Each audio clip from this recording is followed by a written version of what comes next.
So we'll go to the next guest, who is D. How's it going, D? Doing good. Good to hear. And are you at least 18? And are you a Christian? Yes, and yes. I will say I'm learning a good bit of Christianity, but I would consider that I will believe that for right now. Okay. All right. So you're leaning Christian? That's what it sounds like. Yeah, I'll All say right. that. All right. What's This your is best? my fiance, by the way. I'm actually D. Oh, He's just you're using D. my account. Okay. Yeah, D. my We bad like to if you- watch you. My bad if you saw. No, that's okay. D and Mr. D, and I'll talk to both of you. So I'm happy to do that. Yeah, happy to do that. This will be fun. So Miss D and Mr. D, thank you. And you're both 18, right? At least Yes. 18. Fantastic. And you're both Christian? No. Actually, Really? I'm more spiritual, so I You're don't more really. spiritual. Okay. Well, I don't really confirm to like any actual religion right now, but that's All why right. I like to listen to you to kind of, give me more to think about. give you more to think about. Okay. All right. Well, I guess, and I'll let either of you answer, but I'll just start with the question. What's your best evidence that the Bible is 100% true? So I will say that for when I read the Bible, I also have to take in context of the time that it's written. Mm-hmm. And I think a lot of people don't really take in count of the time that it's written or the people that it's written to, because during that time, it's different people act in different ways. Like now we have certain laws in our way that we would go by, but we don't have certain ways that laws, like there were certain laws that were made in 1800 that we don't even adhere to now. So laws change just depending on society. And I do believe if I'm believing the Bible is true, I believe it's taken for the time perspective. So I do believe at a certain time that if people were acting a certain way, certain laws were made to those people for how they were acting. Okay. So I think, hold on, I got to deal with a spammer. Give me 1 second. Yeah, let's get this spammer out of here. So I guess I kind of see it like this. So if we've got, let's take American slavery, for example, transatlantic slave trade. Because that was a product of the times, right? That was perfectly acceptable back in those days and all that. Was it right back then? No. Okay. And but according to what you're saying, that was how it was back then, right? So why would it be different for that and then not for things in the Bible? So I'm not saying that certain like the laws for permitting, I'm saying for what was going on during the time. So during that time, there were people the most people that were in rule during that time wanted to do that. So they made laws to fit what they wanted to do. Okay. Yeah, to fit what they wanted to do. And so now, do you believe then that because we're going to do some Old Testament here. So yeah, that's fine. Hope you read. All right, right on. Yeah, I've read, but even if when you give me scripture and stuff, I'm all will to listen. I'm very open-minded. So if you do give me some information to think on, I have no problem with that. Okay, very good, very good. Okay, so do you believe then that God gave Moses and Aaron the Mosaic law, as it says in the Old Testament? Well, as it says in the Old Testament, yes. Yes. Okay, so these laws came straight from God. Okay, and are all of these are all of these laws morally good? Well, I'll say this. There are already really a good 10 moral laws, and there's other laws that go. So he has classifications of what would be moral law compared to what will other laws be, if you ask that. All right, let's look at the 10th commandment. I got to scroll to Deuteronomy. I got a whole bunch here, so I got to kind of find it. Do what you got. Deuteronomy, it's the 10th commandment, if I can find the dang thing. And essentially what it says is, you shall not covet your neighbor's wife, your neighbor's goods, their slave, their ox, their donkey, or any other property that your neighbor may have. So was that a good commandment that God said to do, to not covet your neighbor's slave? I would consider that would be when it depends on how you want to take it. So in the way of like saying, if it's during that time, if people had slaves, you should not covet anything. Honestly, he was giving covenants, so you shouldn't covet in general. If they had slaves already, then you shouldn't covet. You shouldn't even try to want to do another thing. Why shouldn't we covet? Because coveting, like, so can you list what he said not to covet again? Yeah, it says to you shall not covet your neighbor's wife, their property, their slave, or their wife, their house, their slave, their ox, their donkey, or any other property that your neighbor may have. So the implication is that you can own people as property. So is that a good thing to own people as property? I don't think he said like when him saying you shouldn't covet another person's slave is him saying you should have slaves. Okay, that's the difference. Shouldn't have slaves. So if you shouldn't. So what I'm trying to understand then is why didn't God say don't own slaves? Because the people already around that time, if I'm reading it how I picture it, the people in that time were already, as he considers, wicked, and they already had slaves. So if they were already wicked and performing this, he gave certain laws to what they were already doing. Okay. And were they also committing murder? They were also committing murder back in those days in the Old Testament. And we have a commandment that says thou shalt not murder, right? Mm-hmm. Were they committing adultery? They were committing adultery. And we have a commandment that says thou shalt not commit adultery, right? And they were stealing too, right? Because we have a commandment that says thou shalt not steal. Yes.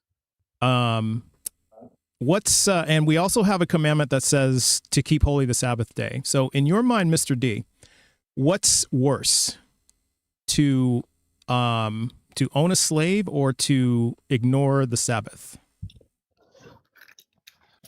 Owning a slave isn't mine, but to give a rebuttal to what you're saying, during that time, also slavery wasn't the slavery that we had in America. It was more of indentured servitude to also pay off debt. So if you worked, you were also able to be free from slavery if you paid your debt off. We found one who hasn't read Leviticus 25. Let's go read Leviticus 25. All right. So but first let's define what indentured servitude is versus slavery before I pull up the verse. So what's indentured servitude?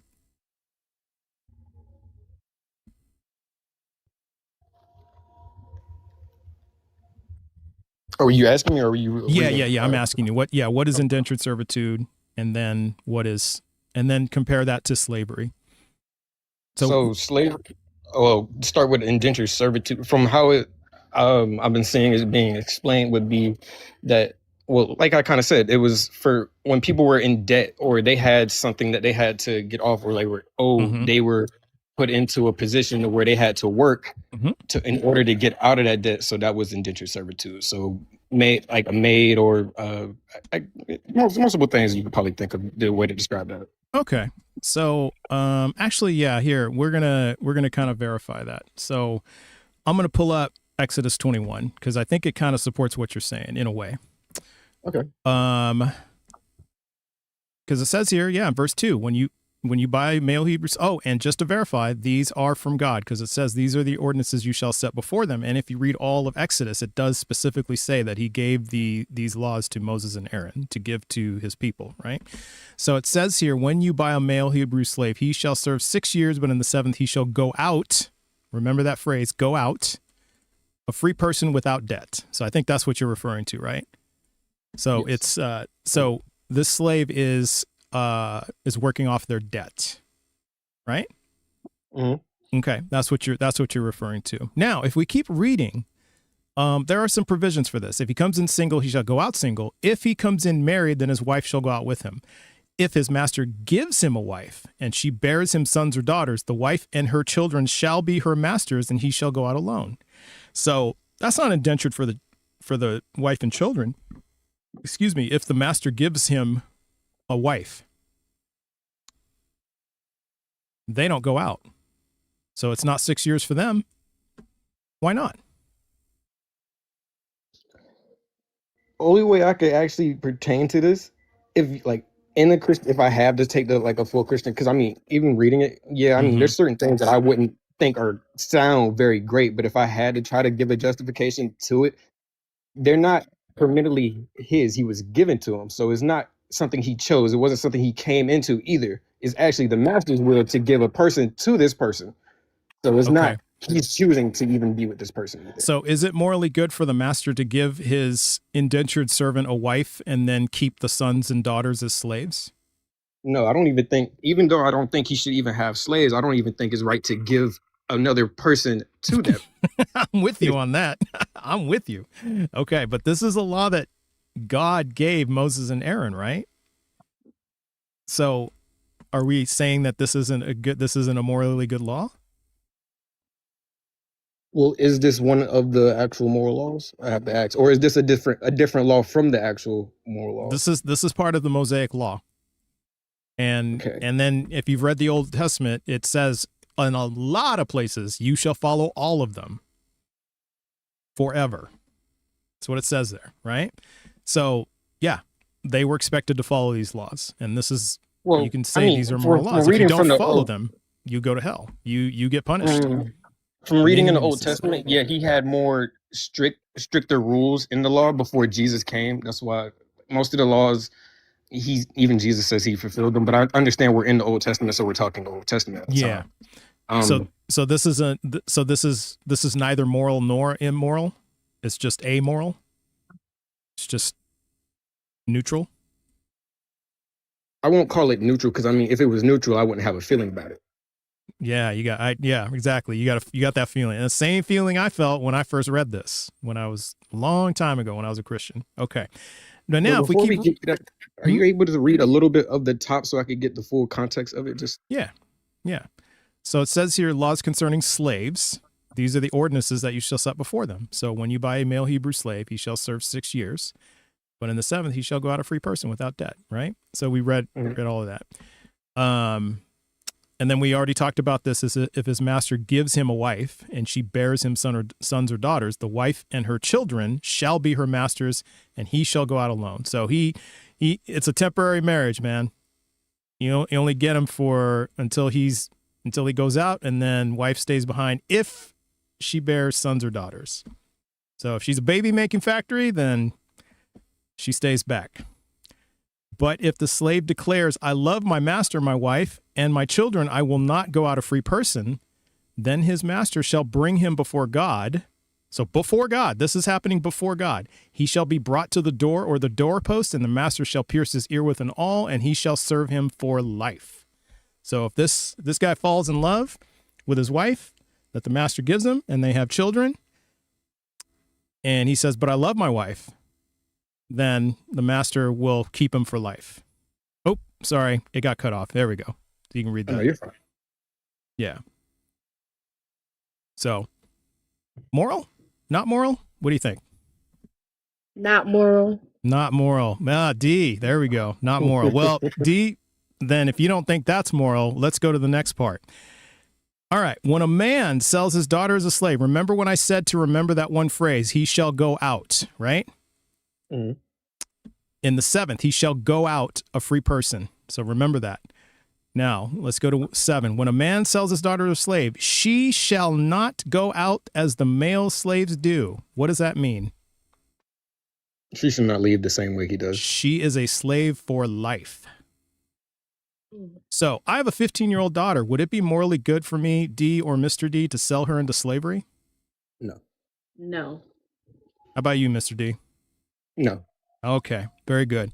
So why would God give us a law to sell daughters into slavery if it's not good? Well, I don't say he gave a law to sell, but he says when a man sells, he's not saying I'm telling you to sell. When a man sells his daughter into slavery, he's giving prohibited regulations to what's already happening. All right, let's ask Miss D. Miss D, does that read to you the same way as Mr. D is saying it?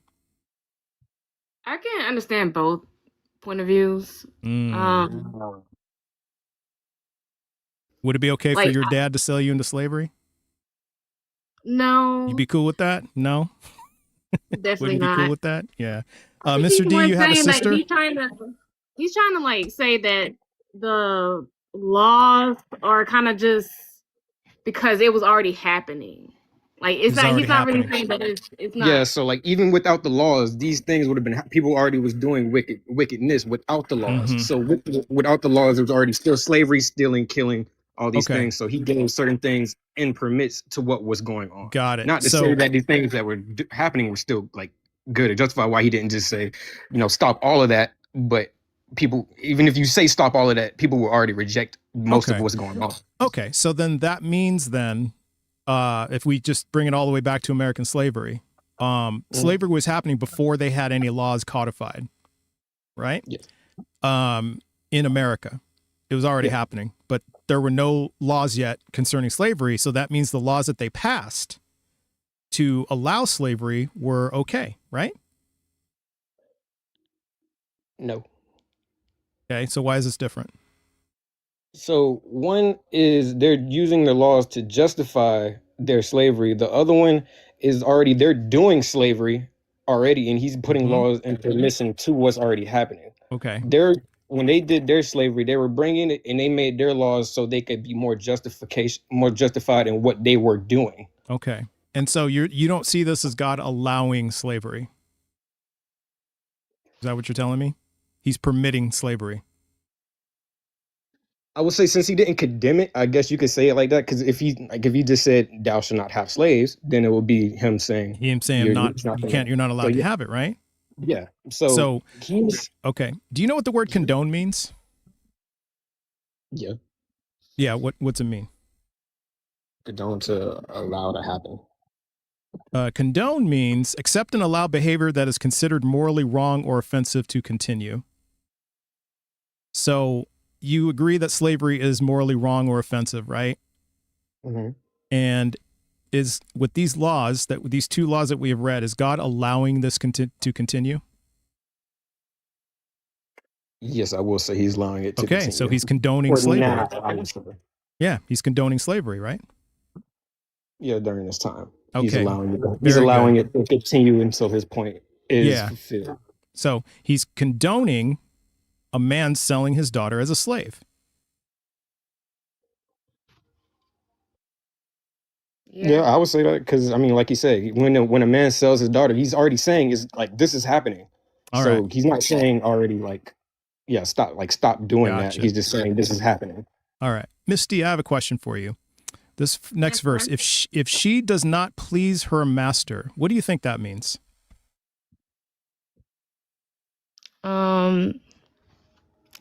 If she doesn't, I guess, do what he says, make him happy. In what way? Appeal to him. I'm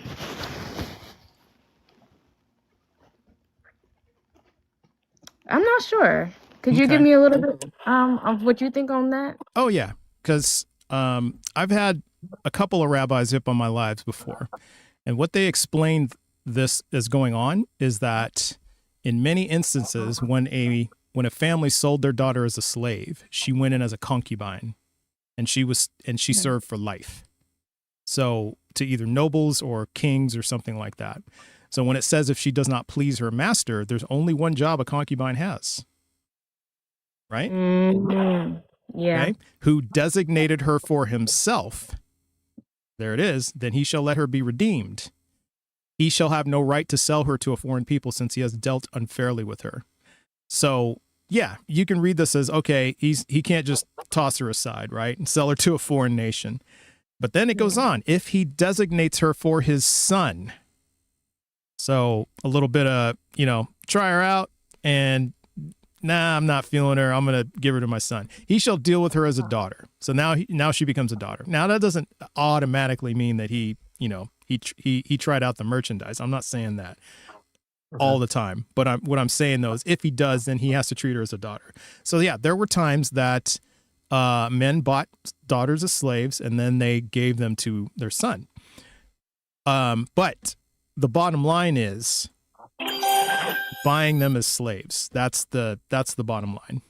All right. Mm-hmm. So we have those pieces in place. Now we've kind of made it clear that this type of slavery not so good, right?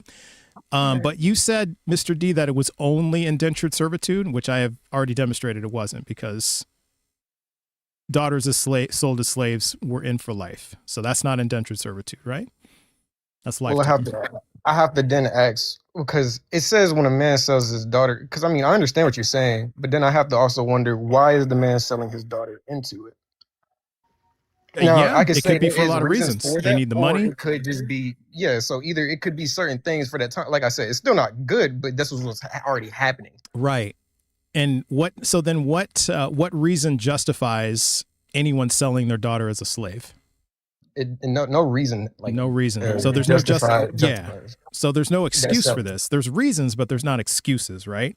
We can't excuse this, but there's reasons, right? So let's get to the part where it says that Israelites may acquire slaves for life. And just a bit of information, these verses they justified the American transatlantic slave trade. So as for male and female slaves whom you may have, it is from the nations around you that you may acquire male and female slaves. You may acquire them from among the aliens residing with you and from their families who are with you who have been born in your land. They may be your property. You may keep them as a possession for your children after you, for them to inherit as property. These you may treat as slaves. But as for your fellow Israelites, no one shall rule over the other with harshness. So, morally good to keep people as property and inherit and pass them on to your kids? No. Sounds like it was written by a white man. Pretty close. Yeah. Pretty close. But they put these in the old slave Bibles. These verses, they put in the slave Bibles and handed them out to the slaves. Yeah, but they also took out pages to that's what I mean. Yeah. So they took out all of those. They took parts to justify and then took out parts to show them to not talk about freedom. Because even during that time when they let certain black people or slaves at that time, when they were churches and they let people preach, they didn't let them preach about freedom and stuff like that. That's right. That's exactly right. And so you would agree then that this has nothing to do with indentured servitude, right? Yeah, no, property fully, like indentured servitude for the time that I know is to work off debt. Mm-hmm. And this is a debt. Now this one says, this one just says for property. Mm-hmm. For an inheritable property for life. So if you pass them on to your children, that's life, right? You may keep them as a possession for your children after you, for them to inherit as property. So that's forever and ever and ever, right? And if you combine that with Exodus 21, verse 4, if the master gives him a wife and she bears him sons or daughters, the wife and her children shall be a master's, and he shall go out alone. So you could potentially keep a family in slavery perpetually, potentially, right? So I'm trying to understand. If this is not good, we all agree this is not morally good.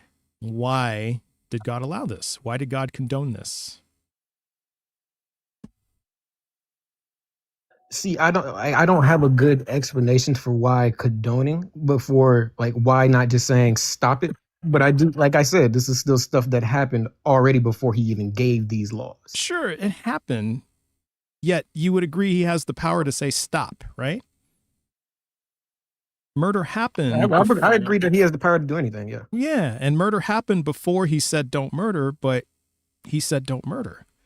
Adultery happened before he said no adultery, but he said no adultery. I mean, this doesn't line up. So I'm just trying to understand why not slavery? Because I kind of goes back to my original question, the question I asked a while ago. So I don't know if I heard an answer. What's worse, committing adultery or taking a slave? Oh, I didn't hear you when you asked that. I heard the other one when you asked keeping the Sabbath. Oh, my bad. Keeping the Sabbath. You're right. What was, yeah. I don't remember the answer. I said, no, slavery, I would say is more wrong than that for that. Same with adultery? Yeah. Well, am I thinking slavery? I think both is wrong, but I feel like just even try to put one above the other, I don't understand people's experience. That goes on experience too, of what you would think. So I would just say both is morally wrong. All right. I like the uncle at the cookout test. So let's just imagine you got this uncle at the cookout, right? And this uncle tells you, oh man, I haven't been keeping the Sabbath for 20 years. Would that be enough for you to avoid that uncle at the cookout? Would you still sit next to him? Would you, talk to him? I mean, or would you just Or we just be It like, doesn't have an effect on another person besides him. Yeah. Okay. So now, now, this uncle has said, yeah, I cheated on auntie. It's a bad thing I did. Would you not sit next to uncle? Yeah, if I have some certain feelings to like certain that, yeah, you hurt somebody else in the family. Maybe, yeah, right? Maybe. Depends, right? Somewhat. I guess you could say depends, but I mean, somewhat, the standpoint would probably be like, yeah. Likelihood you wouldn't sit next to him. Okay, so now this uncle says, yeah, man, my slave got out the other day, the slave that I've had for over 20 years. And I had to, track him down, and I beat him pretty good, but they're now locked in the basement. Are you sitting next to this uncle? No. It's a good description to get to there that it point. is. There it is. So if we're so that's my whole point. Then it's clearly worse than either adultery or keeping the Sabbath, yet it's condoned. God did not condone murder. Would you say it's worse than murder? Oh, that's a tough one. I would say in some ways yes, in some ways no. It's at least at minimum they're on par. Because I would say I could say that, but I would say at least I'm not giving no justification on this, so don't take it as a justification to it. But I would say is with that person able to still experience life, it's a better gift than the death. Even in slavery? Well, as a possession? If God's gift to us is life, I mean, it's not right. Slavery is not right, but I think the gift of life is better than death. I'm not sure if they're the same to me because see, the way I look at it is you're taking away, as if you murder somebody, you're taking away their freedom and their ability to flourish, right? Like they have no chance of freedom and flourishing. And if you take a slave for life, no chance to freedom and flourish. No chance at all. So to me, a lot of it looks the same. And in some ways you could say it's worse because they're suffering for a lifetime. One is suffering. Yeah. Well, then this kind of brings in the concept of suffering, right? Because a murdered person doesn't suffer anymore, right? After they die. Depends on how you look at it. If you think they're just gone. But yeah. I mean, they could suffer. Well, they don't suffer here on earth. Let's just say they don't suffer here on earth, right? I mean, you could say that, but it doesn't stop the suffering. Like even, and like if you go all the way back, when Cain killed Abel, he said, I could still hear your brother's call from me from the ground. So it's still suffering. So then that means, but their suffering stopped on earth, but then continued. Well, let's just say there is an afterlife. I don't believe there is one, but let's just say there is one. What you're essentially saying is it could continue on in the afterlife. So then what that essentially means then so then you could argue then that slavery is worse because now they're suffering on earth for the rest of their life, unless you can convince me that slavery is not suffering, because that's going to be a hard sell. No, I won't convince you that slavery is not suffering, because I mean, there is no convincing of that. Okay, because that's a hard. I was going to say that's a hard sell. Okay, even you don't. Yeah, no. All right. Yeah, no, you can't say that because I mean, even just brother, people have tried to convince me. You wouldn't. You'd be surprised. I'm not going to try to give you a rebuttal on something I like that. It sounds like a false question to me. Like you can't answer that. Yeah, right. Well, but I will still say with the experience through life, they're able to come to different reconciles than when you just kill them and now they can't do anything. Mm-hmm. I will say that about that. Yeah. Okay. I mean, yeah, I agree. There is the potential to live like the rest of your life, and pursue and to try to flourish. Yet if they're a slave for life, there are many of my ancestors didn't get that opportunity. They were slaves for life, right? So I would say that they suffered their entire lives. And then if potentially they suffer in the afterlife, that means they've suffered twice, or they've suffered longer than a person who was murdered. So that's kind of how I would see it. But I see what you're saying. So if we're kind of looking at it from this perspective and we're taking suffering into account, and we all agree that slavery is suffering, could God have prevented that suffering? If he wanted to. God gave man free will. If he didn't, he'll make us robots. Okay, so he couldn't have done it. he didn't have the ability to. He was powerless to stop it. Okay, I'll say this. He has the power to do anything, but he chooses not to make us robots. He chooses not to take our free will away. I'll say that. Okay. Is there any kind of cost to him personally, if he decided no slavery? Like, let's just say people can decide to take slaves, but they just can't finalize a transaction. Like, he throws a confusion in, like he's done this in the Bible. He's confused people, you know, he's done things like that. There's many instances where he's taken free will away, but he lets you have the thought, but he just doesn't, you just, for some reason, just can't go through with the transaction. Can you give me somewhere he takes the free will away? Like him himself taking it? Yeah, we can do that. Let's see. God sending a deception. Like supposedly with me, he's deceiving people. Mm-hmm. Would you say that's taking away my free will?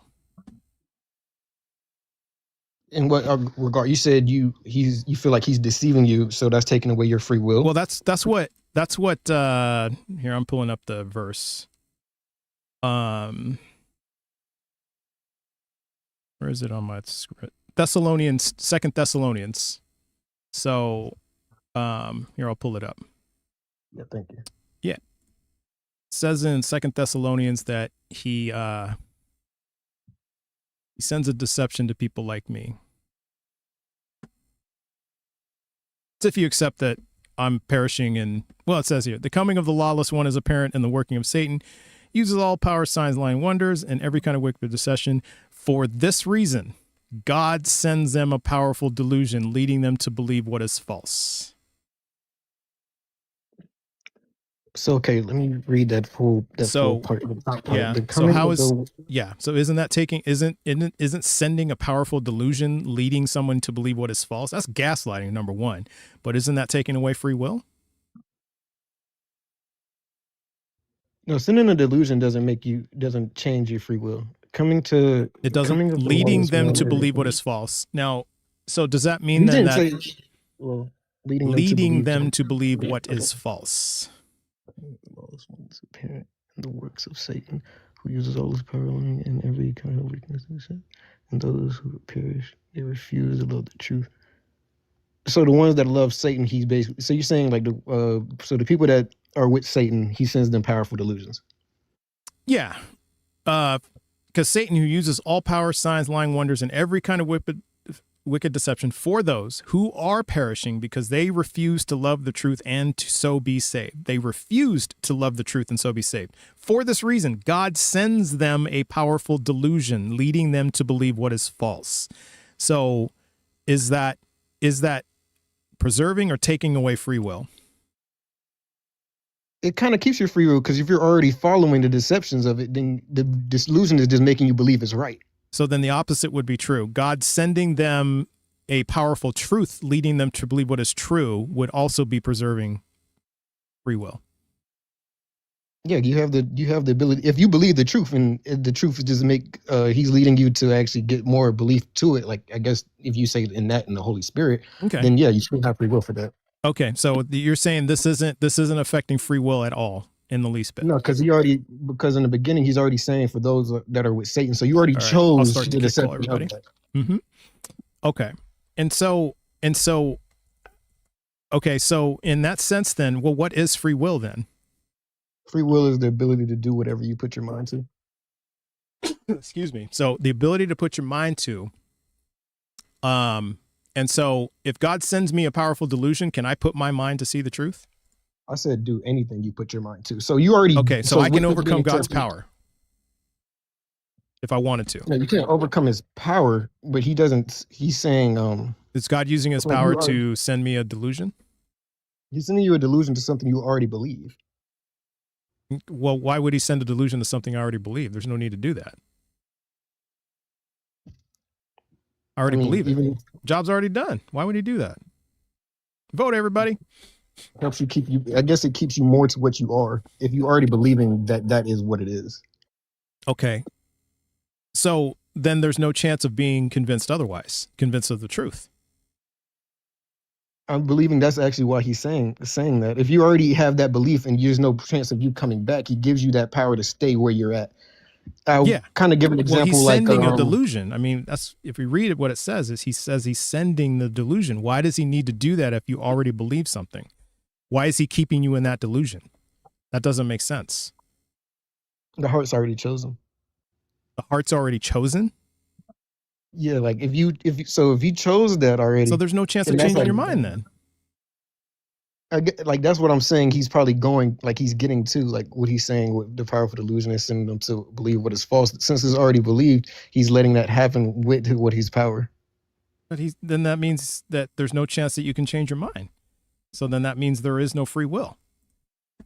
I mean, if you already chose it, then that's what he's putting you to. Now, if you choose otherwise, then he won't send you the delusion. Have you chosen things and changed your mind later?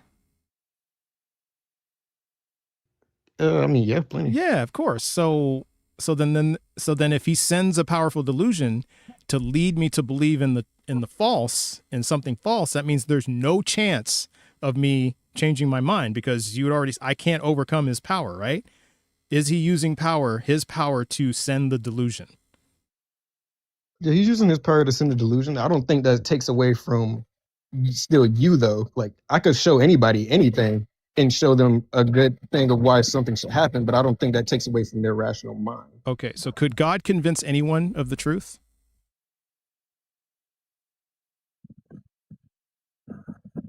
I think he can, but I also think that would take away free will. You have to find truth through your free will.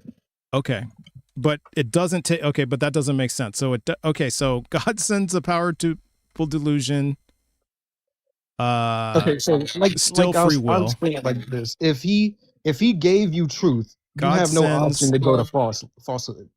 The truth. So if he sends a delusion, then you have no option to go to the truth. The opposite has to be the true as well.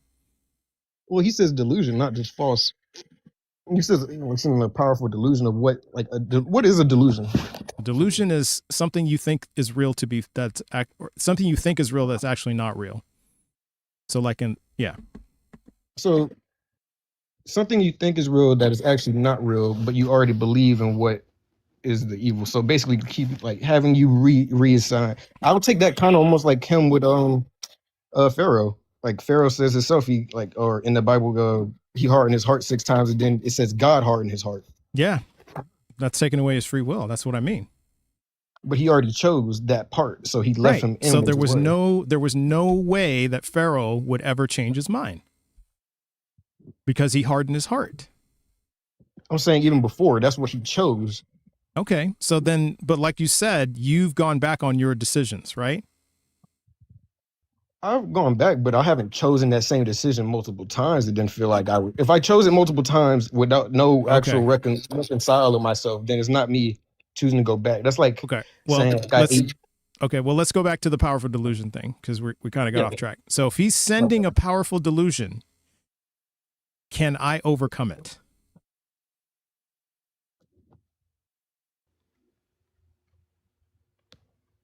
I mean, I want to say still. Let's add more. God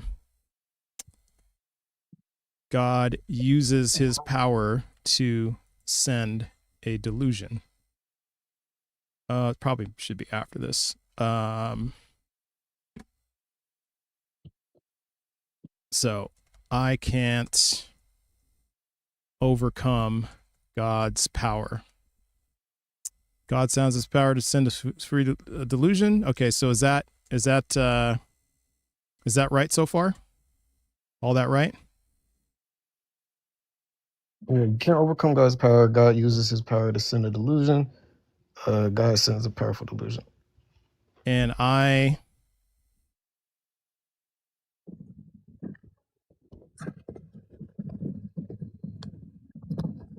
okay.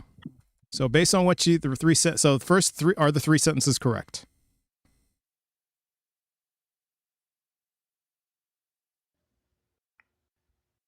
Yeah. Okay. I would say the first thing that was correct. Okay, so which one is true? I can or can't overcome God's delusion.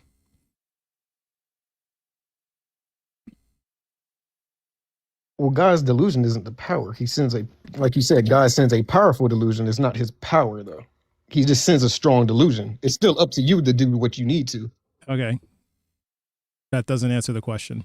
Can I overcome the delusion? So you could overcome the delusion because it's not God's power that he's putting on you. He's putting a powerful delusion, not his power. Okay.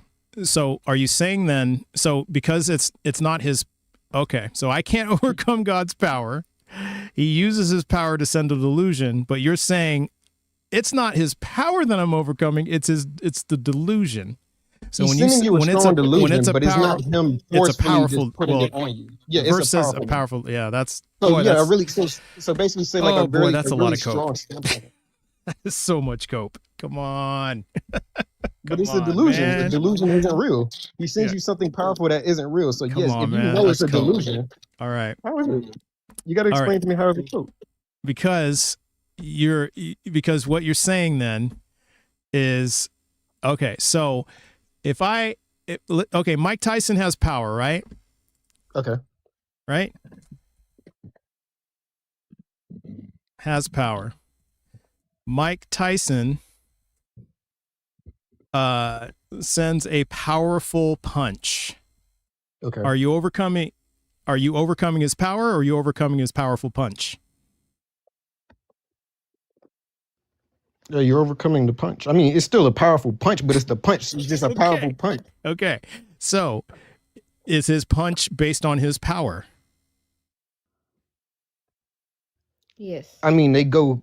I wouldn't say his punch Miss is D based said on it his right. power. Come on, Mr. D. He can Come punch you on, without a power. Mr. He can D. And either he can show you, like, and you're gonna take that punch. So you're gonna take that punch. You can still dodge it. No, that's not what I said. You said, "Will I take that punch? Will I take the delusion? Are you going? If I have the power to overcome the punch myself, to move out the way." All right. Well, Miss D, you get the A for today. But Yay! I gotta move on to the next people. Nothing personal, Mr. D, but come on, man. No, that's fine. I don't understand the point. Thank you. All right. Well, have a good day. But hey, I encourage you to go to my YouTube channel and just rewatch the replay and see what I'm talking about. All right. Have a good day, guys. I appreciate you. It was a good conversation. All right. All right. Yeah. So there's no distinct. Yeah. Because God is using his power to send the delusion. It's a powerful delusion. So if you can't, there is no distinction between overcoming his power and then overcoming the delusion. There's no distinction there. That doesn't make sense. Because if he's using the power to send the delusion and you can't overcome his power, that also means you can't overcome the delusion. You can't have it both ways.